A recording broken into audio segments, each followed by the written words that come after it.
யாருடைய பிரார்த்தனைகள் வந்து பலிக்கும் சார்? இப்போ நான் ஒரு விஷயத்துக்குள்ளே மாட்டிகிட்டு இருக்கேன். அதுலேருந்து என்னால் விடுபடவே முடியல. நான் பிரார்த்தனை பண்ணால் பலிக்குமா? அந்த வீட்டோட ஜென்ஸ் பிரார்த்தனை பண்ணால் பலிக்குமா? கல்யாணமாகாத பசங்க, பெண்கள் இவங்கெல்லாம் போயிட்டு இப்போ வந்து அந்த நடைமுறை குறைஞ்சிருச்சு. கோவில் நிறைய போயிட்டு வருவாங்க, கோவிலில் பிரார்த்தனை பண்ணுவாங்க. இவங்க போய் கேட்டாங்கன்னா, எனக்கு இறைவா எனக்கு கல்யாணம் ஆகணும்னு கேட்டாங்கன்னா உடனே கிடச்சிடும். இந்த வீட்டில் இருக்கக்கூடிய ஆணுக்காக யாராவது ஒருத்தர், அவங்களோட அம்மாவோ அப்பாவோ யாராவது ஒருத்தர், ஆனால் அந்த பெரியவங்க, வீட்டு பெரியவங்க அந்த பிரார்த்தனை பண்ணாங்கன்னா அது அடுத்த ரேங்க். அதுக்கு அடுத்த ரேங்க்கு அவங்களோட குழந்தைங்க. ஒரு உயிர் நமக்காக உண்மையான பிரார்த்தனை பண்ணும்போது, கூட்டு பிரார்த்தனையாக பண்ணும்போது அது பலிக்கும். ஒரு சில பிரபலங்கள் ஹாஸ்பிட்டலில் அட்மிட் ஆகும்போது, ஒரு சினிமா ப்ராப்ளமோ ஒரு அரசியல் ப்ராப்ளமோ, அவங்க போய் ஹாஸ்பிட்டலில் அட்மிட் ஆகும்போது அவங்களுக்காக கூட்டு பிரார்த்தனை பண்ணுறதை நம்ம பார்த்துருக்கோம். ஆத்மார்த்தமாக உங்கள் சோல் அவங்க நல்லா இருக்கணும்னு நினைக்கும் போது பலிக்கும். அப்போ ஒரு நண்பர்கள் உங்களுக்காக பிரார்த்தனை பண்ணால் பலிக்குமானா பலிக்கும் 100%. அவங்க ஆத்மார்த்தமாக பண்ணணும். எனக்கு அவங்கள ரொம்ப பிடிக்கும், அவங்க நல்லா இருக்கணும், இந்த பிரச்சனையிலேருந்து வெளியில் வரணும்னு ஒருத்தர் பிரார்த்தனை பண்ணுறாங்கன்னா அதுதான் முதல்ல ஆன்சர் பண்ண முடியும். பக்கத்து வீட்டுக்காரர்களுக்கு பக்கத்து வீட்டுக்காரர் நல்லா இருந்தால் பிடிக்காது, அவன் நல்லா இருக்கக்கூடாதுன்றதுக்காண்டி பிரார்த்தனை பண்ணுறவங்களாம் நான் பார்த்துருக்கேன் சார். அப்படி இருக்கும்போது அந்த மாதிரியான பிரார்த்தனை கூட பலிக்குமா சார்? அந்த மாதிரி உயர்ந்த உள்ளம் படைச்சவங்களுக்கு என்ன நடக்கும் அப்படின்னா, என்ன விதைக்கிறாங்களோ அதை அறுவடை பண்ணியே கண்டிப்பாக சார். இவங்க எதை கேட்குறாங்களோ இறைவன் அதில் இருந்து அப்படியே அதை அந்த சென்டென்ஸை ரிவர்ஸ் பண்ணி அந்த தண்டனை அவங்களுக்கே கொடுத்துருவாங்க. இருக்கிற நோயிலே ஒரு மோசமான நோய் என்னென்னா பொறாமைப்படுறது, அடுத்தவங்க மேலே கண்ணு வைக்கிறது, திருஷ்டி படுறது. இது என்றைக்குமே ஒரு ஆரோக்கியமான ஒரு நிலை கிடையாது. அது அவங்களே செல்ஃபாக அழிச்சிக்கிறதுக்கு உண்டான ஒரு நிலை தான் அது. அதை தவிர்த்துடுறது நல்லது.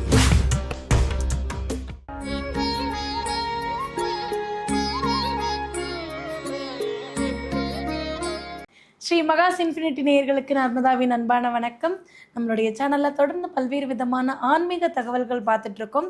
அந்த வகையில் இன்றைக்கி நம்ம பார்க்க போகிற இந்த ஒரு பதிவில் நவம்பர் 15 ஆன்லைன் கிளாஸ் நடக்க போது, கர்மாவும் பரிகாரங்கள் பற்றின டாப்பிக்கில் அதில் என்னென்ன மாதிரியான விஷயங்கள் கொடுக்க போகிறாங்க அப்படின்றத கேட்டு தெரிஞ்சுக்கிறதுக்காக நம்ம கூட இன்றைக்கி பிரசன்ன ஜோதிடர், ஆஸ்ட்ரோ நியூமராலஜிஸ்ட் டாக்டர் மகாஸ் ராஜா அவர்கள் அணிஞ்சிருக்கிறாங்க. வணக்கம் சார். வணக்கம்மா.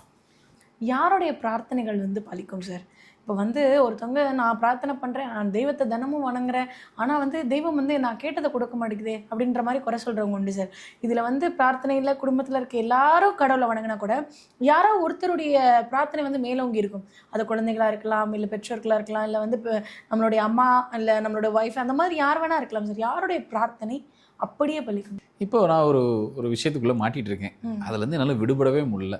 நான் பிரார்த்தனை பண்ணால் பலிக்குமா? அந்த வீட்டோட ஜென்ஸ் பிரார்த்தனை பண்ணால் பலிக்குமா? இல்லை அந்த வீட்டில் இருக்கக்கூடிய பெண்கள், ஒய்ஃப் இருக்காங்க, அம்மா இருக்காங்க, பெண்கள் ரீதியாக இருக்கக்கூடியவங்க பிரார்த்தனை பண்ணால் பலிக்குமா? அந்த வீடே ஒரு சிக்கலில் இப்போ அந்த வீட்டில் ஒரு இடம் இருக்குது, அந்த இடம் போய் கோர்ட்டு கேஸில் மாட்டிக்கிச்சுன்னா யார் பிரார்த்தனை பண்ணால் பலிக்கும்? இல்லை அந்த வீட்டில் இருக்கக்கூடிய குழந்தைங்க வந்து தெய்வத்துக்கிட்ட போய் முறையிட்டாங்கன்னா கிடைக்குமா? யார் பண்ணால் கிடைக்கும் அப்படின்னா, யாருக்கு இதில் முதல் உரிமை அப்படின்னா, இதில் அந்த வீட்டில் இருக்கக்கூடிய பெண்கள்கிட்ட தான் அந்த பிரச்சனைக்கான சாவி இருக்கும். அவங்க போய் கேட்கும் போது தான் ஒரு பிரச்சனைக்கு குயிக் சொல்யூஷன் கிடைக்கும். இப்போ நான் ஒரு ஜென்ஸ் போய் கேட்குறேன், கல்யாணமான ஆண்கள் போய் கேட்டால் அங்கே நிச்சயமாக செவி சாய்ப்பாங்க, அந்த பிரார்த்தனைக்கு பலன் உண்டு. கல்யாணம் ஆகாத ஆண்கள் போய் கேட்டால் அங்கே வேலையே இல்லை, அங்கே அவங்க அதில் கூட அவங்களுக்கு வந்து பிரார்த்தனையில் கூட அவங்களுக்கு பலன் கிடையாது, டிஃப்ரென்ஸ் கிடையாது. அதுவே கன்னி பெண்களாக இருக்காங்க, அவங்க போய் கேட்குறாங்கன்னா அங்கே உடனடியாக அங்கே ஆன்சர்ஸ் உண்டு. நீங்கள் பார்த்தீங்கன்னா கடவுள் கூட வந்து பசங்களுக்கு ஓரவஞ்சனை பண்ணுறாங்களே சார். படைப்பு இவங்ககிட்ட என்ன ப்ளஸ் இருக்கோ அது இவங்ககிட்ட மைனஸாக இருக்கும், இங்கே என்ன மைனஸ் இருக்கோ அது அவங்கக்கிட்ட வந்து இப்படி. இது வந்து படைப்பு. அதனால தான் 2 பேரையும் காம்ப்ளிமெண்ட்ரியாக படைச்சிருக்காரு, ஆணையும் பெண்ணையும். சரி, இதுவே ஒரு கன்னி பெண்கள் போய் தெய்வத்துக்கிட்ட, அதனால தான் பாருங்கள் கல்யாணமாகாத பசங்க, பெண்கள் இவங்கெல்லாம் போயிட்டு இப்போ வந்து அந்த நடைமுறை குறைஞ்சிருச்சு.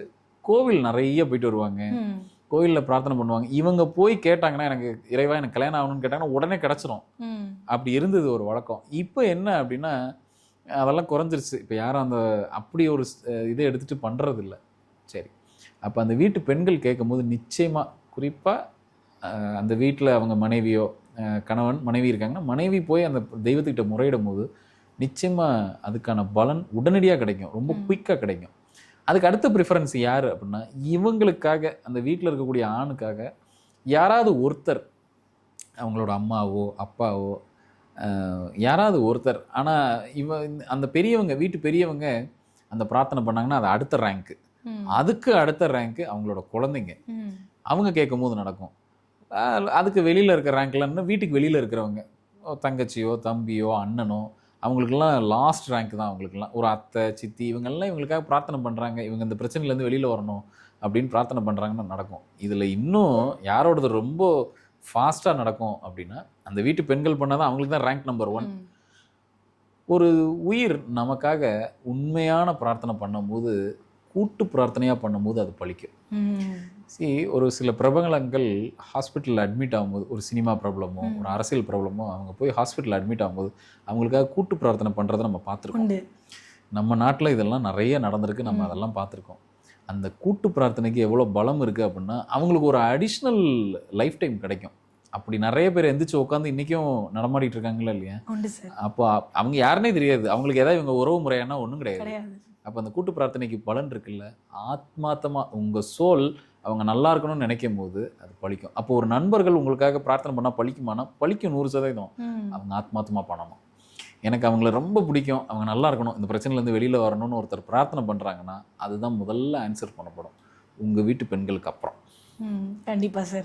சார் இப்போ வந்து ஒரு சின்ன சந்தேகம் வருது, என்ன அப்படின்னா, சார் நமக்காக வந்து நம்ம குடும்பத்தில் இருக்கிறவங்க பிரார்த்தனை பண்ணுறதோ இல்லை வந்து நண்பர்கள் வந்து ஆள் மனதிலேருந்து பிரார்த்தனை பண்ணுறதோ பலிக்கும் அப்படின்னு சொல்லிட்டீங்க. பக்கத்து வீட்டுக்காரர்களுக்கு பக்கத்து வீட்டுக்காரன் நல்லா இருந்தால் பிடிக்காது, அவன் நல்லா இருக்கக்கூடாதுன்றதுக்காண்டி பிரார்த்தனை பண்ணுறவங்களாம் நான் பார்த்துருக்கேன் சார். அப்படி இருக்கும்போது அந்த மாதிரியான பிரார்த்தனை கூட பலிக்குமா சார்? அந்த மாதிரி உயர்ந்த உள்ளம் படைச்சவங்களுக்கு என்ன நடக்கும் அப்படின்னா, என்ன விதைக்கிறாங்களோ அதை அறுவடை பண்ணியே கண்டிப்பாக சார். இவங்க எதை கேட்குறாங்களோ இறைவன் அதில் இருந்து அப்படியே அதை அந்த சென்டென்ஸை ரிவர்ஸ் பண்ணி அந்த தண்டனை அவங்களுக்கே கொடுத்துருவாங்க. எப்பயுமே நம்ம வேலையை நம்ம பார்த்துக்கிட்டா ரொம்ப நல்லது. அடுத்த வீட்டில் என்ன நடக்குது, அவன் வளர்ந்தா எனக்கு பிடிக்கல, இதெல்லாம் என்னன்னா ஒரு வகையான இந்த கண்மம், இந்த மாதிரியான ஒரு வெறுப்பு உணர்வு, ஒரு வகையான இதெல்லாம் வளர்த்துக்கிட்டே வந்தால் என்னன்னா அது கிட்டத்தட்ட அது இருக்கிற நோயிலே ஒரு மோசமான நோய் என்னன்னா பொறாமைப்படுறது, அடுத்தவங்க மேலே கண்ணு வைக்கிறது, திருஷ்டி படுறது. இது என்றைக்குமே ஒரு ஆரோக்கியமான ஒரு நிலை கிடையாது. அது அவங்களே செல்ஃபாக அழிச்சிக்கிறதுக்கு உண்டான ஒரு நிலை தான் அது. அதை தவிர்த்துடுறது நல்லது. இல்லை நான் அப்படி தான் பண்ணுவேன் அப்படின்னா அதுக்கான விளைவுகள் நிச்சயமாக பிற்காலத்தில் இருக்குது, அதில் மாற்றுக்கிறதே இல்லை. இதில் வந்து இந்த கர்மாலேருந்து யாருமே எஸ்கேப் ஆக முடியாது. நான் இன்றைக்கி நான் பண்ணனேன், என் மனசுக்குள்ளே தானே பண்ணேன், எப்படி தெரியும்? அதெல்லாம் நல்லா தெரியும் பிரபஞ்சத்துக்கு. அதெல்லாம் ரெக்கார்டிங் கரெக்டாக இருக்கும், நோட்ஸ் எல்லாம். அது என்றைக்கு இருந்தாலும் டேஞ்சர்ஸ். ஆனால் நீங்கள் சொன்ன மாதிரி இப்படி பிரார்த்தனை பண்ணுறவங்க நாட்டில் நிறைய பேர் இருக்காங்க. அவங்க வேலையை அவங்க பார்க்குறத விட அடுத்தவங்களோட வளர்ச்சி எப்படி இருக்குது, அவங்க எப்படி முன்னேறுறாங்க, அதை என்னத்தை பண்ணலாம், இப்படியே யோசனை பண்ணுறவங்க நிறைய பேர் இருக்காங்க. அதை தவிர்த்துறது நல்லது. இவங்கள மாதிரி ஆட்களுக்கு என்ன கடைசியில் நடக்கும் அப்படின்னா, யூரின் ட்ராக்டில் இன்ஃபெக்ஷன் வரும், யூரின் சரியாக போகாது, இல்லைன்னா கிட்னியில் ஏதாவது ஸ்டோன் வரும், ப்ராப்ளம்ஸ் வரும். இந்த மாதிரி ஏதாவது அது சம்மந்தமாக இருக்கக்கூடிய கழிவுகள் வெளியேற பகுதிகளில் நிச்சயமாக ஒரு கேபிள் பிடுங்கி விட்டுரும். அடுத்தவங்களை சபிக்கிறதோ இல்லை அடுத்தவங்களுக்கு எதிரான வேண்டுதல்களை வைக்கிறதோ. கண்டிப்பாக இந்த விஷயத்தில் இருக்கிறவங்களுக்கு இயற்கையாக இந்த ப்ராப்ளம் இருக்கிறவங்க அவங்க வேற, உடனே ஐயோ எனக்கு இந்த ப்ராப்ளம்லாம் இருக்குது அப்படின்னா அது வேற. கண்டினியூஸாக பிறகு இந்த மாதிரியான நிச்சயமா இந்த மாதிரி கண்டினியூஸாக பண்ணுறவங்களுக்கு ரொம்ப பிற்காலத்தில் இப்படி ஒரு பிரச்சனையை கொடுக்காம போகாது. இதெல்லாம் தவிர்த்துடுறது நல்லது. கண்டிப்பாக சார். நான் வந்து மக்களுடைய வாழ்க்கையை வந்து எவ்வளோ அழகாக நடத்திட்டு போகணும், ஒரு பிரச்சனையிலேருந்து எஸ்கேப் ஆகி ரொம்ப ஸ்மூத்தாக வாழ்க்கையை நடத்திட்டு போகணும் அப்படின்னா இந்த மாதிரி விஷயங்களெல்லாம் ஃபாலோ பண்ணால் போதும் அப்படின்றத ரொம்ப எளிமையாக ஆன்மீக ரீதியாக நிறைய விஷயங்கள் எடுத்து சொல்லிட்டு இருக்கீங்க சார். கண்டிப்பாக பார்த்துட்டு கூடிய மக்களுக்கு இது ரொம்ப பயனுள்ளதாக இருக்கும் நம்புகிறோம். ரொம்ப நன்றி சார். நன்றிம்மா.